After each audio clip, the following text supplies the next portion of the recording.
स्वागत है आप सभी का एजुकेशन ऑफ आयुर्वेद में। आज आप सभी के बीच में आयुर्वेद के महत्वपूर्ण प्रश्नों की सीरीज दूसरी जो सीरीज है उसको लेकर उपस्थित हैं। और इसमें हम जो है आप सभी को, जैसे पिछली क्लास में आप सभी को समझाया गया था आयुर्वेद के बहुत ही बेहतरीन प्रश्नों के बारे में, उनके उत्तर भी आप सभी को समझाए गए थे, बढ़िया एक्सप्लेनेशन दिया गया था। उसी तरह से इस वीडियो में भी हम जो है बहुत सारे जो प्रश्न हैं उनको देखेंगे, उनके प्रश्नों का जो उत्तर है उसको जानेंगे। और ये जो क्लासेस हैं सभी आयुर्वेद के विद्यार्थियों के लिए हैं, ऐसा नहीं है कि किसी स्पेसिफिक जो स्टूडेंट हैं या किसी स्पेसिफिक भर्ती परीक्षा के लिए। जो भी आयुर्वेद से भर्ती परीक्षाएं होती हैं उसमें इस तरह के प्रश्न जो है पूछे ही जाते हैं। बस डिफरेंस यही होता है कि उसमें मॉक क्वेश्चन होते हैं, MCQ होते हैं। यहाँ पे जो है एक तरह से एकल प्रश्न उत्तर आपको समझाया जा रहा है ताकि प्रश्न कैसे भी रहे आप उसका उत्तर चुटकी बजा के कर दें। ठीक है, देखते हैं।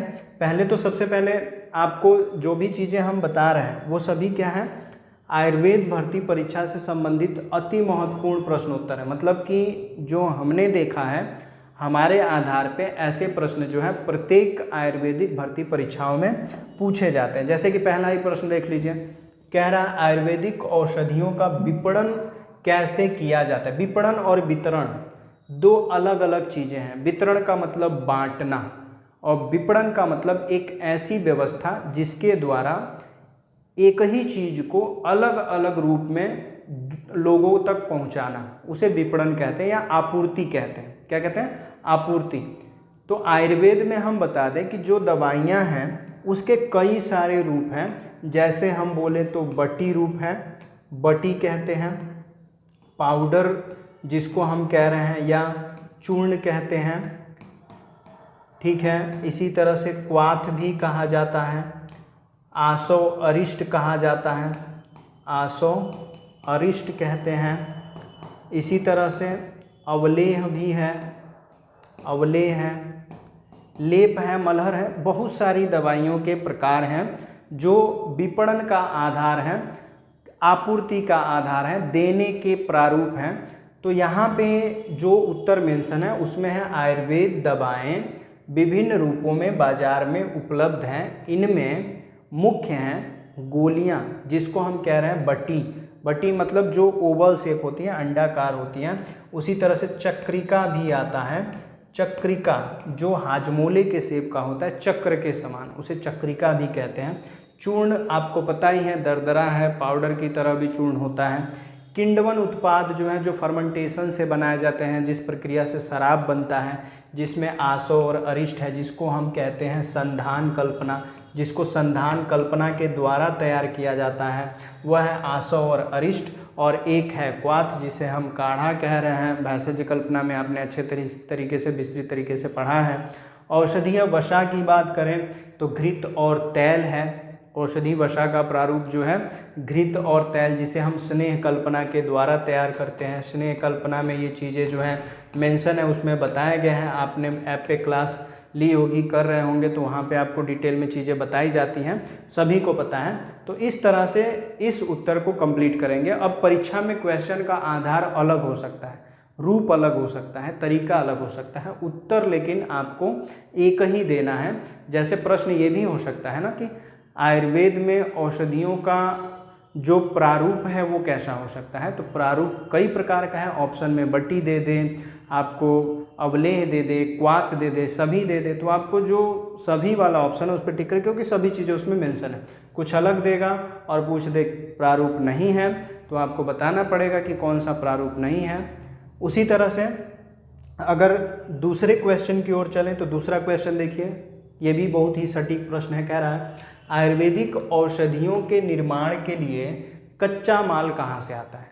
कच्चा माल जिसको रॉ मटेरियल्स कहते हैं, इंग्लिश में क्या कहते हैं?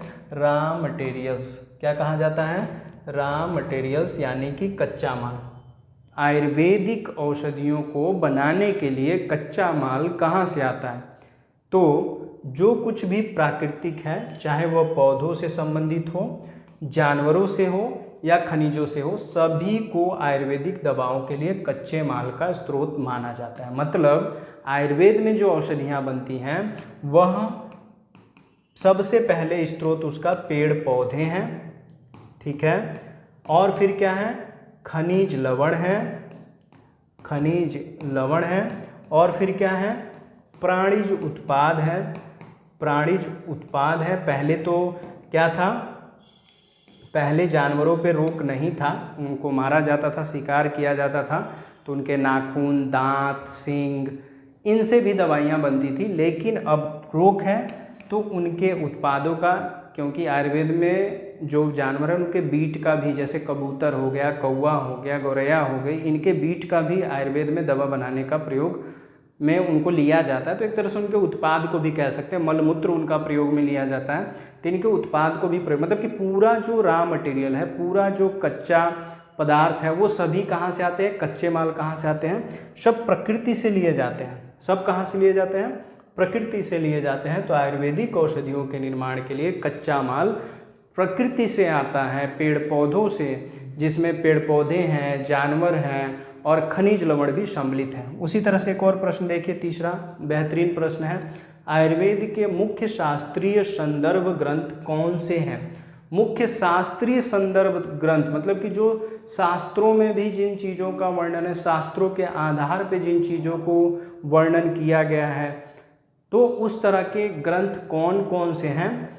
तो आयुर्वेद सिद्धांतों के संदर्भ के लिए मुख्य शास्त्रीय ग्रंथों में चरक संहिता, सुश्रुत संहिता, अष्टांग हृदय, शारंधर संहिता, माधव निदान, कश्यप संहिता, भाव प्रकाश और भैषज रत्नावली आदि शामिल है। मुख्यतः जो चीज़ें हैं उसको मेंशन करने का प्रयास किया गया है, जो आपने सुना है, जो परीक्षाओं में पूछा जाता है। अब ऐसी चीज़ कोई नहीं उठा के पूछी जाएगी कि आपको पता ही नहीं है, ठीक है। तो ये चीज़ें अक्सर सामने आपके दिख जाती है, चरक संहिता, सुश्रुत संहिता, या आप अष्टांग हृदय बोल दीजिए, अष्टांग संग्रह बोल दीजिए, ये भैषज रत्नावली बोल दीजिए, रस रत्नावली बोल दीजिए। तो इस तरह से बहुत सारी चीज़ें हैं जो सामने आती हैं। तो आयुर्वेद के मुख्य शास्त्रीय संदर्भ ग्रंथ, शास्त्रीय संदर्भ ग्रंथ का मतलब यही हो गया कि शास्त्रों को संदर्भित करने वाले जो ग्रंथ हैं आयुर्वेद के, कौन कौन से हैं, शास्त्रों के आधार पे जिनको लिखा गया है वो कौन कौन से ग्रंथ हैं। तो ये ग्रंथ जो हैं शास्त्रों के आधार पे सम्मिलित हैं। अब इसमें सभी ग्रंथ जो हैं, मैक्सिमम जो महत्वपूर्ण हैं, मुख्य हैं, उनको इसमें सम्मिलित किया गया। अगला प्रश्न देखिए, कह रहा है आयुर्वेद में निदान कैसे किया जाता है। निदान वही चीज़ जो हमने पहले, इसके पहले जो क्लास हुई थी उसमें हमने बताया था कि निदान है क्या। तो निदान डायग्नोसिस है, जिसका आधार पूछा गया, तो 3 आधार बताए गए थे। उसी तरह से यहाँ पे भी निदान कैसे किया जाता है, निरीक्षण, स्पर्श, आघात, पूछताछ, ठीक है। तो निरीक्षण मतलब जिसको हम दर्शन कहते हैं, क्या कहते हैं, दर्शन। स्पर्श मतलब जिसको हम स्पर्शन कहते हैं। आघात जो है जिसको ताड़न भी कह सकते हैं, ताड़न कह सकते हैं। और इसको प्रश्ना कहते हैं, क्या कहते हैं, प्रश्ना, ठीक है। तो ये छोड़ करके आप देखें तो ये त्रिविध जो है निदान के अंतर्गत या चिकित्सा के अंतर्गत जो है सम्मिलित है। एक आघात नहीं सम्मिलित है। तो आघात भी किसी अंग विशेष पे प्रहार करके दर्द का अगर हमें निदान करना है किस हिसाब से, किस जगह पे जो चीज़ें हैं हो रही हैं, तो आघात के द्वारा भी चीज़ों को जाना जाता है, समझा जाता है। तो आयुर्वेद में निदान कैसे किया जाता है, तो निरीक्षण, स्पर्श, आघात और पूछताछ। तो इसमें मुख्य आधार जो है निरीक्षण, स्पर्श और पूछताछ, यानी कि प्रश्ना जो है महत्वपूर्ण है। 3 चीज़ें इसमें महत्वपूर्ण है। 5वें प्रश्न पे आ जाइए, क्या कह रहा है, आयुर्वेद में स्वास्थ्य और रोग का मूल दर्शन क्या है। तो स्वास्थ्य और रोग का मूल दर्शन उसमें भी इस तरह से था, लेकिन यहाँ पे थोड़ा सा घुमा करके है। आयुर्वेद के अनुसार स्वास्थ्य दोषों, धातुओं, मलों और अग्नि के सामान्य कार्यों के संतुलन की स्थिति है, जिसमें शरीर, मन और आत्मा प्रसन्न होते हैं। मतलब कि जब ये सारी चीज़ें संतुलित होती हैं तो शरीर प्रसन्न होता है, मन प्रसन्न होता है, आत्मा प्रसन्न होती है, तो शरीर स्वस्थ होता है। और यहीं अगर सब संतुलन में नहीं होते हैं तो शरीर, आत्मा, मन ये सभी अप्रसन्नित होते हैं और शरीर में विभिन्न प्रकार की व्याधियां होती हैं, बहुत तरह के कष्ट होते हैं, बहुत तरह की विकृतियां होती हैं। उसी तरह से अब 6वें प्रश्न को देखते हैं। 6वें प्रश्न में क्या कह रहा है, देख सकते हैं, इम्पोर्टेंट है। कह रहा है आयुर्वेद, ये आयुर्वेद है, एलोपैथी आधुनिक दवाओं से किस प्रकार भिन्न है। एलोपैथी जो है आधुनिक चिकित्सा, तो आयुर्वेद एलोपैथी की दवाओं से किस प्रकार भिन्न है? तो बहुत सारे उत्तर हो सकते हैं ना, बहुत तरीके के उत्तर हो सकते हैं। आयुर्वेद जो है प्राकृतिक दृष्टिकोण रखता है, वो ये मानता है कि शरीर की चिकित्सा करनी है तो शारीरिक लक्षणों के ऊपर काम किया जाए, लक्षणों को ख़त्म किया जाए और एक बार बीमारी ख़त्म करके उसे जीवन भर के लिए ख़त्म कर दिया जाए। तो इसलिए आयुर्वेद जिस तरह की चिकित्सा करता है वो लॉन्ग टर्म में सोचता है कि हम एक बार बीमारी को ख़त्म करने का मतलब ख़त्म है, उसके लक्षण ख़त्म, बीमारी ख़त्म। और एलोपैथ में क्या है, हम ये नहीं कह रहे कि एलोपैथ कहता है कि नहीं दवाई दीजिए और मरीज ख़त्म, ऐसा नहीं है।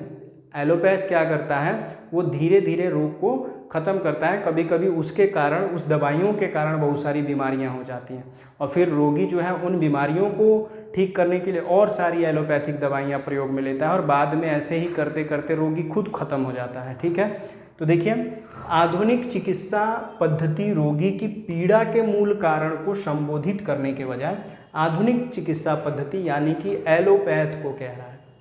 एलोपैथी चिकित्सा पद्धति क्या करती है, रोगी की पीड़ा के मूल कारण को संबोधित करने के बजाय, संबोधित का मतलब मूल कारण को जानना ही नहीं चाहती है एलोपैथ चिकित्सा पद्धति, और वो क्या करती है, अल्पकालिक लक्षण का उपचार करती है। मतलब अगर खुजली हुई है तो एलोपैथिक चिकित्सा पद्धति किसका इलाज करेगी, खुजली की। मतलब कि सिट्रीजिन खा लीजिए आपकी खुजली ठीक हो जाएगी, लेकिन फिर से 10 दिन बाद खुजली चालू हो जाएगी तो फिर से उनके पास वही चीज़ है, वो बस क्या करेंगे, जो लक्षण तुरंत आ रहे हैं बस उस पर काम करेंगे। जबकि आयुर्वेद रोग से पीड़ित रोगी के लिए दीर्घकालिक समाधान पर विचार करता है, यही अंतर है। आयुर्वेद क्या करता है, रोगी के रोग के मूल को ख़त्म करना चाहता है, इसलिए थोड़ा सा समय लगता है।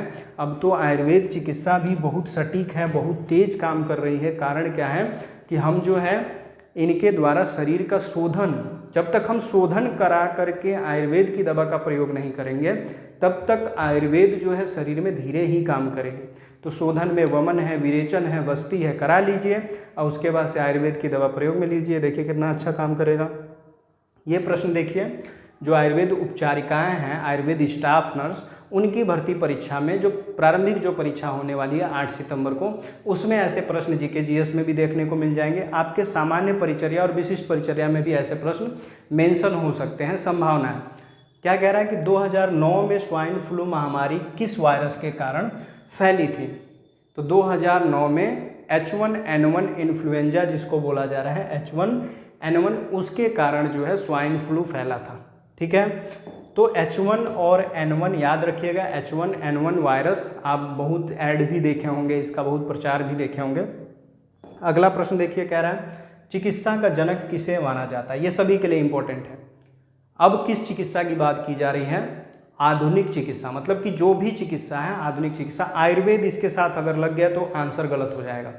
जब भी आयुर्वेद लग गया, होम्योपैथ लग गया, यूनानी लग गया, सिद्धा लग गया, तब गलत हो जाएगा। जब तक इसके साथ कोई पैथी नहीं लगी है तभी ये उत्तर सही है।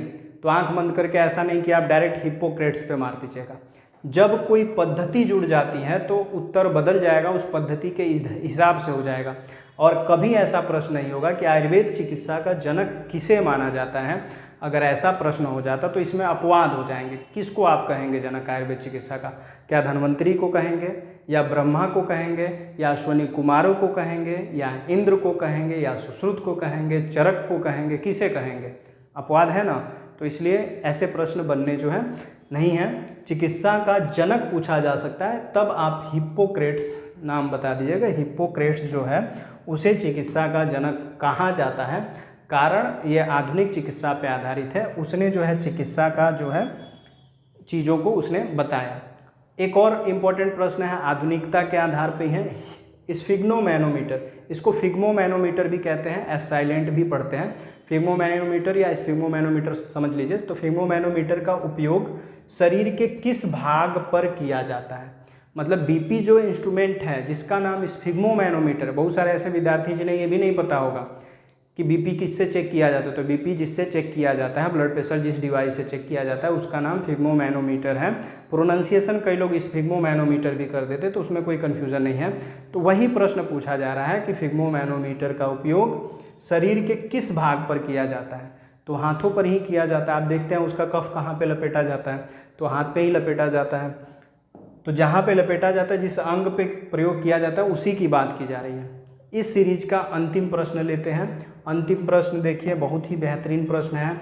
जीवाणु परिचय से ये प्रश्न हो सकता है। जो भी आयुर्वेद स्टाफ नर्स हैं, एलोपैथ जो स्टाफ नर्स हैं, वो अपनी प्रारंभिक परीक्षाएं दी हैं, तो उसमें भी ऐसे प्रश्न पूछे गए होंगे।